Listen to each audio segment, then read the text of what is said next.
Hello दोस्तों, आज की कहानी है डिमेलो हाउस की। गोवा का सबसे हॉन्टेड जगह में से एक। गोवा का एक पुराना पोर्तुगीज स्टाइल बंगलो है।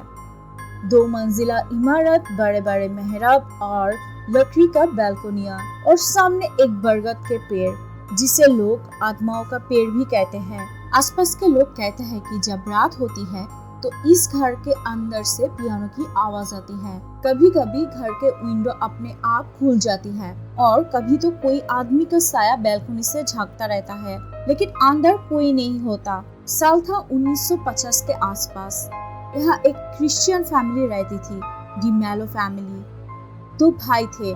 बड़ा भाई का नाम था एल्बर्टो डिमेलो और छोटा भाई का नाम था कार्ल डिमेलो। दोनों अपने पिता के बाद इस घर के मालिक बने, लेकिन जब प्रॉपर्टी बांटने का टाइम आया तो भाइयों के बीच लालच और नफरत उगने लगे। बड़ा भाई एल्बर्टो डिमेलो उस घर को अपने नाम कराना चाहता था और छोटे भाई कार्ल डिमेलो को ये मंजूर नहीं था। रात के समय दोनों के बीच बहुत ही झगड़ा हुआ और उस रात कार्ल डिमेलो ने उसके बड़े भाई एल्बर्टो डिमेलो का कत्ल कर दिया। पुलिस रिकॉर्ड के मुताबिक मर्डर हुआ था, लेकिन केस कभी सॉल्व नहीं हुआ। उस रात के बाद छोटा भाई कार्ल डिमेलो गायब हो गया और एक घर बंद कर दिया गया। कुछ हफ्तों बाद नेबर्स ने कहना शुरू किया कि रात में घर के अंदर से चीखने की आवाज आती है। कभी कभी कोई चिल्लाता कि मुझे क्यों मारा। कभी तो पियानो की आवाज आती रहती है। एक बार एक लोकल लड़का उधर ट्रूथ और डेयर खेल रहा था। उसके दोस्तों ने डेयर दी कि उस घर के अंदर जाके दिखाओ, तो डेयर के मारे क्यूरियोसिटी से उस लड़के ने उस घर के अंदर गया।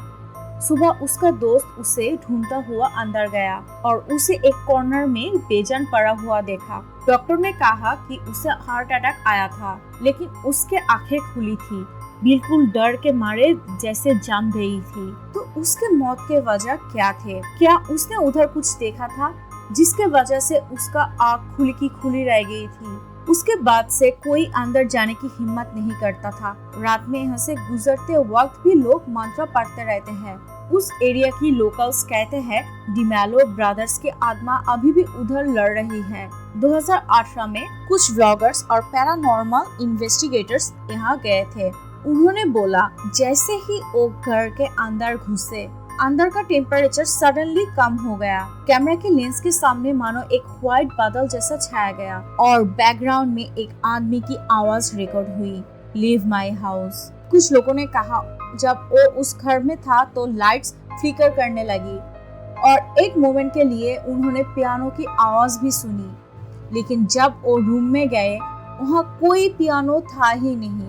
कुछ गाँव वाले अभी भी कहते हैं कि वो घर अभी भी डिमेलो ब्रदर्स का है।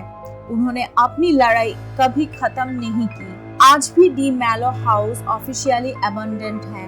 लोकल अथॉरिटी ने उसे अनसेफ स्ट्रक्चर डिक्लेयर किया है, लेकिन कभी कभी टूरिस्ट क्यूरियोसिटी की वजह से उधर चले जाते हैं। कुछ लोगों का ये भी कहना था कि जब वो उस घर के सामने से गुजरता था तो उन लोगों ने उस घर के विंडो में एक व्हाइट शैडो दिखी। लोग कहते हैं जो भी उस घर के अंदर गया वो या तो बीमार पड़ गया या कुछ हफ्तों के बाद किसी एक्सीडेंट का शिकार हो गया। क्या ये सिर्फ एक कोइंसिडेंस है या वो बद्दुआ जो एक भाई ने मरने से पहले दी थी? दोस्तों, डिमेलो हाउस सिर्फ एक पुराना बंगलो नहीं, एक जिंदा कहानी है, धोखे, लालच और खून की।